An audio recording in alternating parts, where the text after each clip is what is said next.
Buya, Umi ada baca satu kisah tentang Nabi bersama istri beliau Sayyidah Hafsah.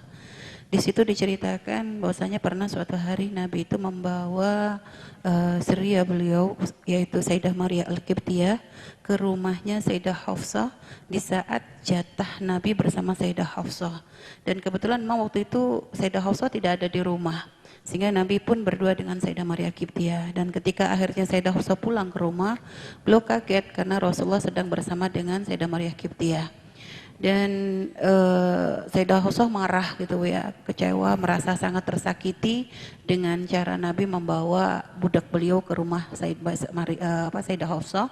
Lalu akhirnya Nabi pun menyesali hal tersebut. Lalu Nabi berkata kepada Sayyidah Hafsah bahwasanya beliau bersumpah tidak akan mendatangi lagi Sayyidah Maria Qibtiyah.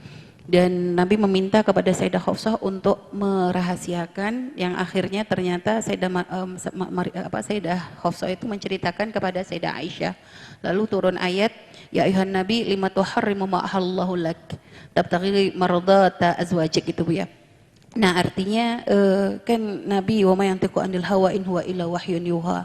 Artinya sumpah Nabi sendiri apakah itu bertentangan dengan firman tersebut. Lalu dengan sikap Nabi membawa budak beliau ke tempat Sayyidah Hafsah dan menyakiti Sayyidah Hafsah, ini juga gimana cara kita mengambil hikmah dari kisah ini Bu ya, supaya kita tidak sampai punya persepsi yang salah gitu ya. Baik, terima kasih Bu ya. Assalamualaikum warahmatullahi wabarakatuh. Waalaikumsalam warahmatullahi wabarakatuh. Nabi la yantiqu anil hawa.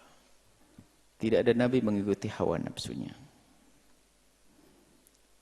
Kemudian setelah itu, ulama membahas tentang mungkinkah Nabi itu berijtihad.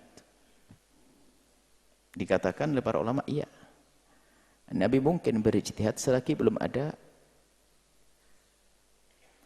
aturan dari syariat yang datang. Belum ada wahyu, Nabi bisa berijtihad. Milih merah dan putih, ke kanan dan ke kiri, berijtihad. Dan ijtihadnya Nabi, karena Nabi la yantiqu anil hawa, maka ijtihad Nabi akan dibimbing oleh wahyu.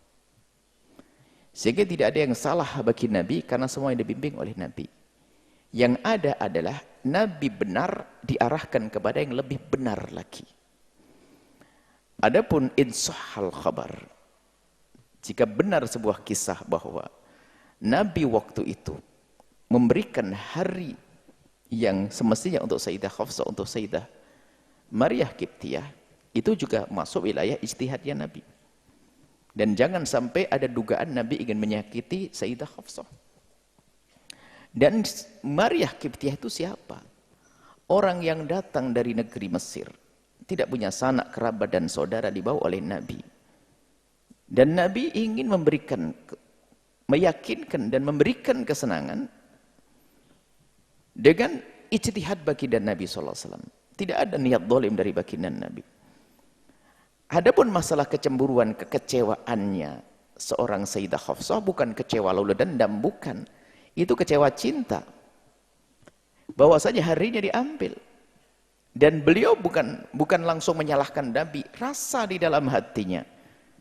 Dan itu adalah hormon, itu adalah nutrisi agar semakin ada kerinduan dibuat. Jadi kecemburuan yang ada itu bukan menjadikan orang semakin jauh sebetulnya.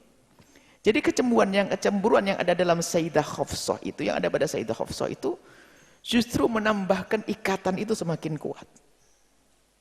Kerinduan semakin kuat.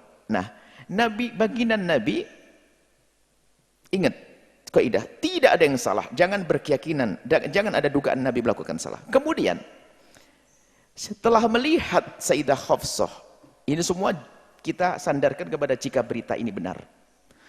Kemudian melihat Sayyidah Hafsah kecewa, tapi apakah dia marah dengan Nabi lalu melabrak dan sebagainya, mengangkat suara? Oh tidak. Kekecewaan, dan Nabi anggap itu adalah ungkapan cinta. Dan Nabi hargai. Nabi orang yang paling pandai dalam bercinta. Nabi hargai. Dan Nabi ingin menyenangkan juga Sayyidah Hafsah yang sebelumnya menyenangkan Sayyidah Maria Qibtiyah, ingin menyenangkan Sayyidah Hafsah. Maka Nabi mengucapkan seperti itu, aku tidak akan datangi lagi Maria. Dan ini belum ada larangan yang semacam ini. Di saat Nabi mengucapkan yang demikian itu dalam irama menyenangkan Sayyidah Hafsah, dan ini bukan sebuah keharaman pada saat itu.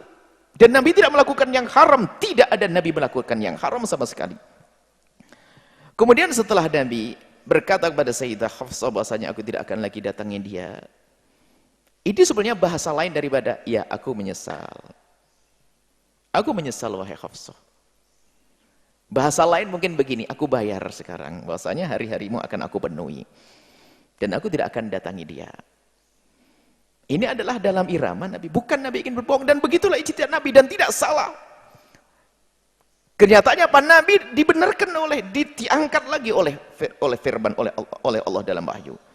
Dan saat itu Nabi meminta kepada Sayyidah Hafsah agar tidak berbicara dengan yang lainnya. Cuman rasa cinta yang dalam kepada baginda Nabi tidak bisa menahan rasa cemburu dan jangan dikatakan sebuah kekecewaan yang menjadikan sebab permusuhan, sehingga ya curhatlah diskusi dengan orang yang dekat dengannya, yaitu Sayyidah Aisyah, sehingga sampai didengar dan Nabi marah waktu itu.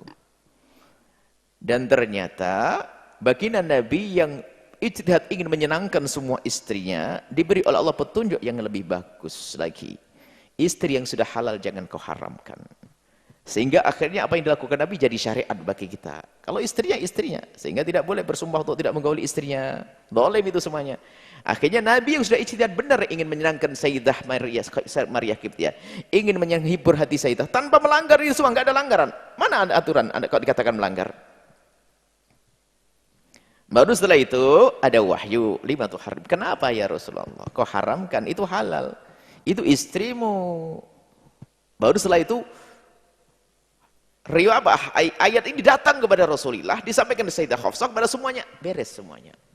Dan memang dalam kehidupan baginda Nabi akan jadi surital dan untuk semuanya. Maka akan diambil, diistimbat hukum-hukum nanti di sana. Jadi Nabi tidak salah semuanya. Bahkan Nabi berusaha bagaimana dengan orang-orang yang mencintai Nabi dan dicintai, Nabi masih bisa menyenangkan mereka. Biarpun ternyata ijtihad Nabi diberi oleh Allah petunjuk yang lebih bagus, itu bukan berarti ijtihadnya salah. Maka Nabi berijtihad dalam banyak hal, tapi bukan berarti salah. Jangan dianggap salah. Tapi Nabi diberitahu yang lebih. Sebab salah itu apa sih? Salah itu dosa, salah itu melanggar. Nabi tidak melanggar. Nah ini dia melanggar. Nabi melakukan sesuatu yang sudah benar. Cuman diberi oleh Allah petunjuk yang lebih benar lagi.